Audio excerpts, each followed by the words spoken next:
Um, First of all, I'm delighted to be here. It's good to see a coalition and a group coming together. And I suppose to start out, really one of the key questions to perhaps to set some of the parameters.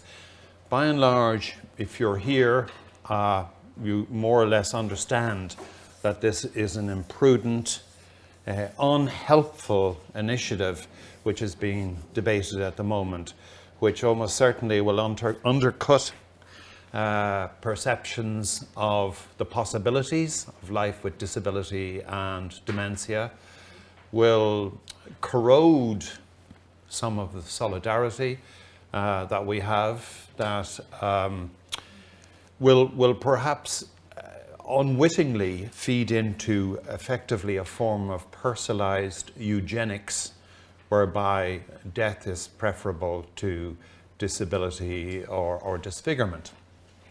But our challenge is, how do we reach outside this room? And how do we reach outside it, particularly in the cultural setting that is Ireland? And I think one of the first things to state is that we are a pluralist society with secular institutions. And although clearly any of the religions in a pluralist society has a place and an opportunity to feed in, this must be debated in the context of a pluralist society with secular institutions. And indeed, unfortunately, I do think it's no accident, and most unfortunate, and perhaps portrays the way some of the media are thinking, that when RTE went to discuss this twice on their Monday night programs, the first of which I was invited to and then de-invited, I'm not sure why, that the first person to speak against the idea that assisted suicide or euthanasia was really not a good thing for personally and societally was a Catholic priest. So there's nothing wrong with Catholic priests having a position on this, but we have suffered in Ireland from an overdominance of the Catholic Church, which there is very clearly a rebound. And if we think of the excesses, anybody who went to see Brinsley McNamara's The Valley of the Squinting Windows, to see the oppressive nature of it, everything from excommunicating people who went to a football match against Hungary, to, diktats against immoral forms of dancing and music in dance halls, we've got to realize that there is a degree of baggage there that has contaminated much of the public arena. So it's not that I'm in any sense anti-Catholic, but I think we need to have a very firm vision of where Ireland has now become as say, a pluralist society with secular institutions. And it's important that we catch the universality of the message of why euthanasia and assisted suicide is wrong. But even it has influenced words such as moral. And what really troubled me, several years ago, I remember Senator Joe O'Toole, there was a debate about prostitution, and he says, it's interrupted my train of thought. O'Toole, yeah. Well, he said, I don't want to speak on moral grounds. And you're going, hold on a minute, what's wrong with speaking on moral grounds? And we're all quite happy with the phrase immoral.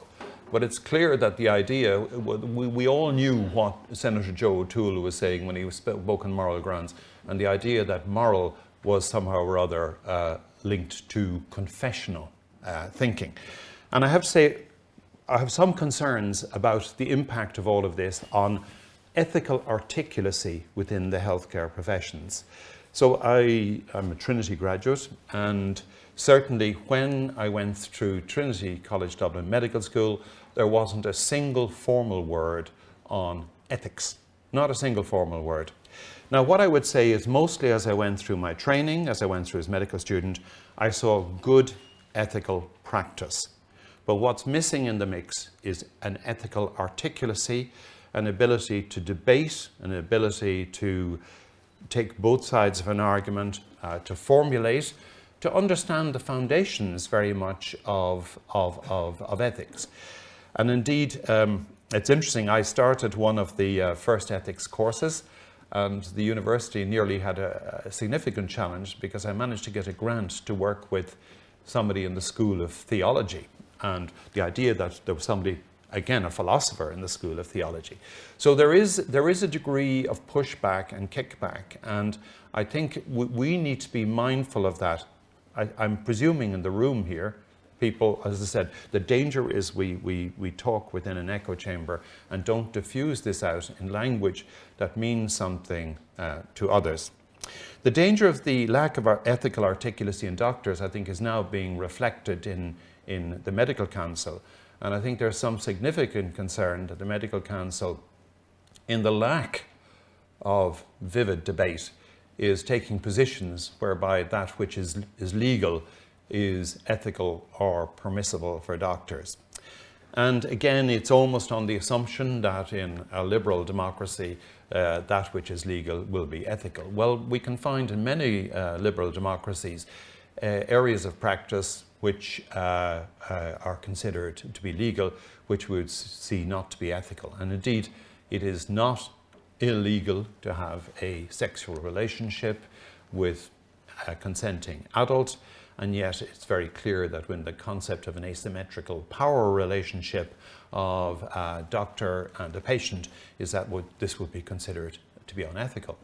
If you take it from lawyers, and again it took them a long time to get there, it must be said, it's not clearly illegal to act for both sides in a legal transaction. But certainly in terms of elder abuse, it took us a long time to persuade them to finally get into their ethical framework that actually, no, it's not ethical to act for both sides in a legal transaction. We see in Canada, for example, one of the areas that we know is inefficient, ineffectual and harmful to patients is mandatory reporting of medical conditions in drivers. We know that in the United States there's mandatory reporting of elder abuse, which has actually turned out to be counterproductive because it completely wipes out the consent of older people. So what we can see, and up to very recently in Canada and Sweden, the practice of sterilization of people with intellectual and other disabilities was common and permitted by law. So what we've got to bear in mind, there is a danger of what we call legalism. It's something we know in medicine and healthcare. And again, there's broader professions here. We're really interested in nursing ethics and the ethics of other healthcare professions. So it's not just medicine, though in some ways I suppose the origin of ethical guidance probably has a longer history in medicine than in other areas. So we do have a job, and certainly within, for example, one of the things that has been lacking is postgraduate continuing education in ethics. So certainly with some colleagues, we managed to get the College of Physicians in Ireland to run a very first continuing professional development session in clinical ethics. So, and this has been neatly summed up by one of the writers around ethics, is that students come into medical school knowing they don't know anatomy, they don't know biochemistry, but they think we're all ethical people. And indeed, well recognized is a slide towards some degrading of ethical insights and principles across the course of medical education and working, and hopefully we would hope a rebound later as people come across effectively the barrack room practice of what happens in medicine and healthcare. So we're faced, these are the frameworks within which I think we need to discuss this. And again, as I say, this is not in any way to disrespect any of the insights of the great religions. Indeed, Jürgen Habermas, the great German philosopher, later in his work has talked about the importance of what's called methodological atheism, where you look at the thought processes and intellectual content of what the great religions are telling us, but not the dogma, and that these are sources of virtuous thought and virtuous action. And again, at the heart of ethics and ethical practice is living the good life, is effectively promoting virtuous thought and virtuous action. And even virtue as a word, which is in a sense, almost got a kind of a Victorian fustiness about it in everyday life. It's funny. And here, this is why it's important for us to get to the hermeneutics, or the process of diffusing what is appropriate ethical thought here. And here it's useful to turn to people like Atul Gawande. In his book, Better, How to Make Health Systems Better, the central section is actually about promoting this virtuous thought and action, but it's entitled Do the Right Thing. So what we've got to get to is to do the right thing. So unfortunately, ethics, I would still have concerns that ethics teaching in medical schools still does not have sufficient clinician input. I think we're going through a phase where a group, we've had an inarticulacy, and what I would see from the relatively sparse ethical teaching that occurs at the moment is there's very much more a sense of a consumer society and what the patient wants. Now, you may or may not be aware that there's a very famous formulation by a pair of ethicists called Beecham and Childress, the 4 principles of medical ethics. And these are autonomy, justice, beneficence, and non-maleficence. So autonomy, justice, hopefully straightforward, beneficence, doing the right thing, and non-maleficence, not harming people. But as one of the very significant philosopher geriatricians, Ray Tallis, said, the problem for most clinicians is they take this as a terminus rather than a gateway. These are principles that need to be debated off each other. And I think the key challenge in many ways is what would be seen as the hegemony of autonomy, in that autonomy seems to have come forward as the overriding principle, and not thinking about, and again, that beneficence and non-maleficence are seen as beneficence and maleficence related to that person, rather than doing good to a whole society or not doing ill to a broader society. And for those who wish to understand the limitations of allowing autonomy unfettered lead, Honora O'Neill, the British philosopher, has written very expressively and helpfully. So for those of you who wish to develop a vocabulary and articulacy about why autonomy cannot be seen in its own right, it's my body, I wish to do what I want with it, and we understand it's my body and I wish I want to do with it, then why do we make you wear a seatbelt? Why can't you kill yourself in a car? Why do we make you wear a helmet? Is largely because, possibly because of human suffering, but possibly also because we've realized cost in other ways. And one of the founders of medical ethics was a really interesting man called Ed Pellegrino. And Ed Pellegrino is interesting because, an open and practicing Catholic, but was very clear that the ethics frameworks he had to develop had to reach the Dawkinite atheists. They weren't there back in the 60s. The Dawkinite atheists in his group. So around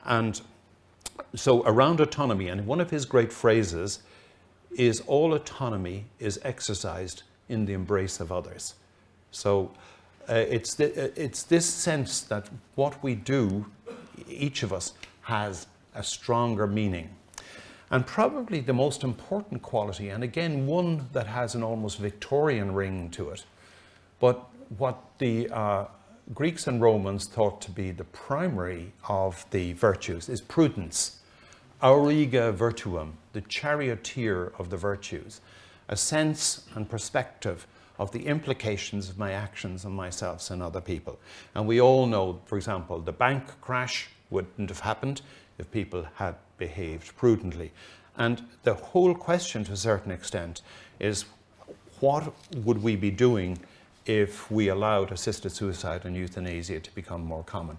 And it's clear that it's really imprudent in terms of what it does in creating a framework of care.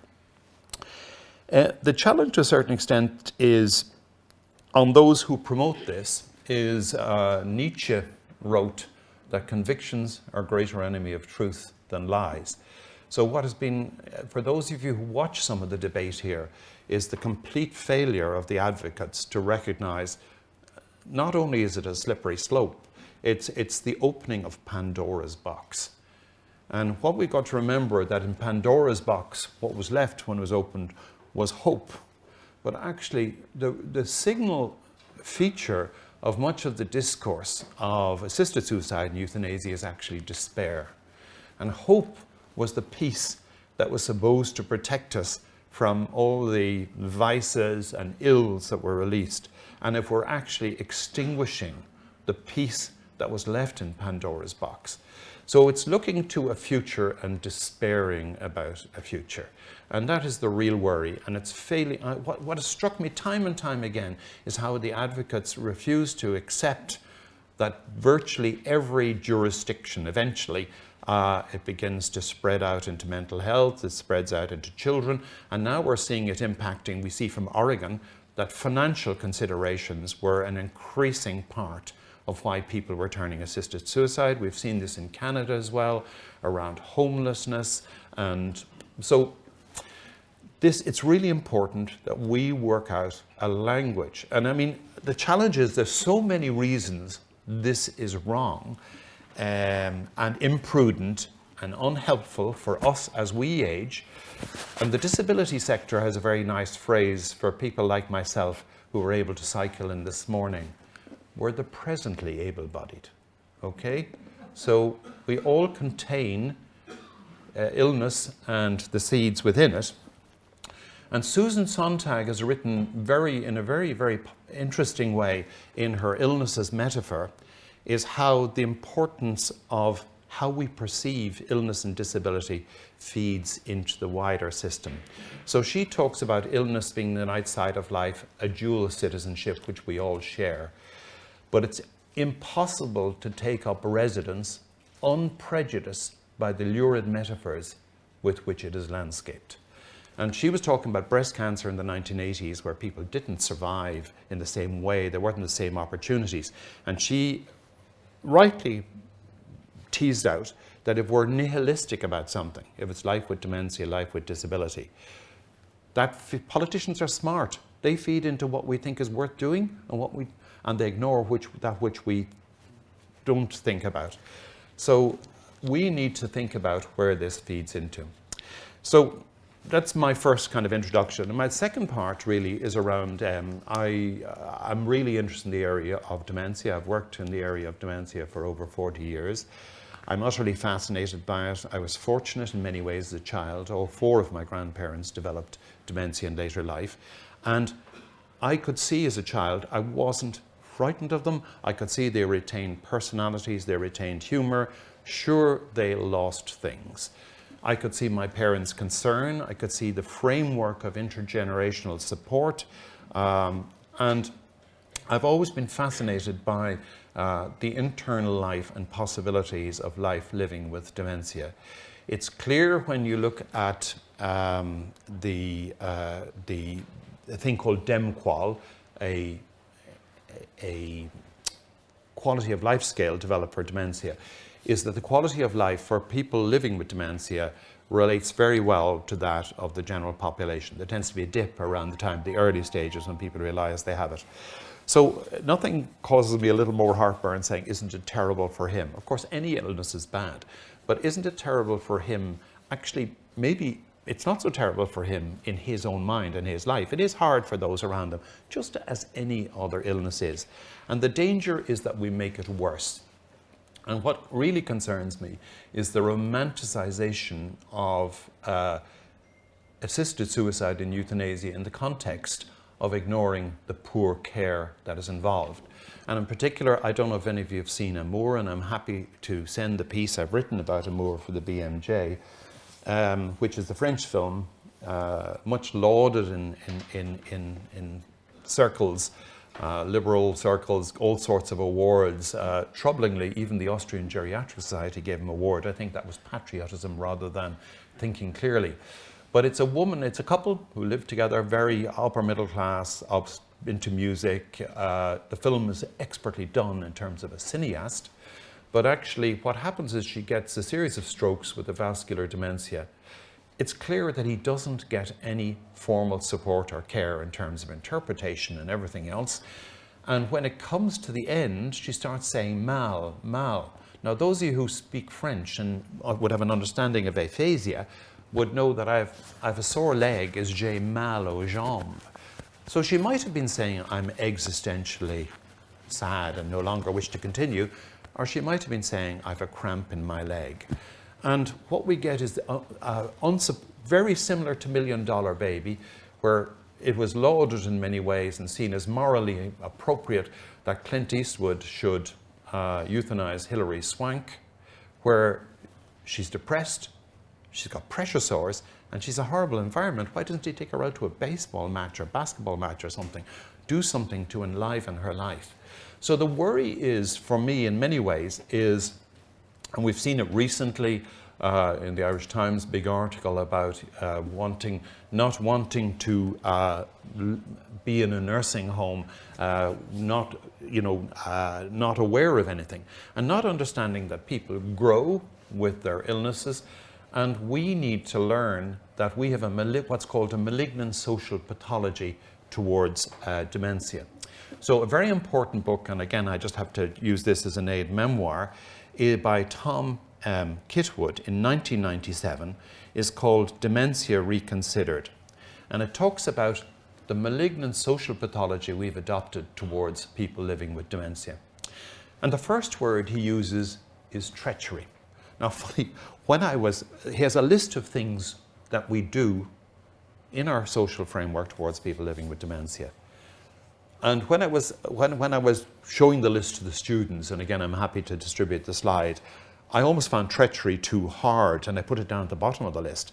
But actually I then realized, maybe it should be at the top of the list, but there's a help in talking about how it is treachery, because we're breaking our social contact of respect. So what he talks about, disempowerment, infantilization, you hear people talking to them, now dearie, now lovey, intimidation, labeling, stigmatization, outpacing, where we try to do something. They've now barriers of memory and language, and we try to do something faster, whereas if we gave them time, it would happen. Invalidation, that we don't validate their experience, banish them to nursing homes in the periphery of towns, objectification, ignoring, imposition, withholding, accusation, disruption, mockery, disparagement, and in final event, it is treachery. So I think it's very important. One of the things we need, and it really is troubling what has happened I'm going to finish off around here because we have a lot of speakers. What happens then, the whole societal reaction. You may or may not be aware that in the very first case of a legal case of a doctor being brought to court in the Netherlands, the judge felt, well, actually it was quite reasonable because she had pressure sores and the room smelt of urine. And every fibre of a care personnel was saying she shouldn't have pressure sores and she shouldn't have her rooms reeking of incontinence. But reel on to the poor resident in a nursing home who signed an advance directive that when I get to a certain point, I wish to be euthanized. What we all know is people grow with illness. There are actually psychological measures of growth with illness. So when the point came where her doctor felt, and sometimes mislabeled a geriatrician, it wasn't a geriatrician, decided it was the time to do assisted suicide, it was clear the person no longer wanted it. So they gave her sedation, occult sedation, without her knowing. So they sedated her without her will. They got the family to hold her down and they euthanized her. So that's bad enough in its own right. But what's really worrying is that the Dutch courts, the Dutch medical profession, and Dutch society pretty much lined up behind treachery towards our social contract that you grow with dementia and that you can change. And indeed, the Irish Times correspondent in the Netherlands picked up, more or less, came out in the same way. So we all have finitude, we all have limits, we are the presently able-bodied. We wish to have a solidarity. And what we want to avoid is this creeping neoliberal eugenics, where it doesn't matter what my wish not to live with disability or dementia does to the whole framework of our joint experience as human beings in a caring society. So the message is we need to get our language right for those of us who are not in this room. Thank you very much.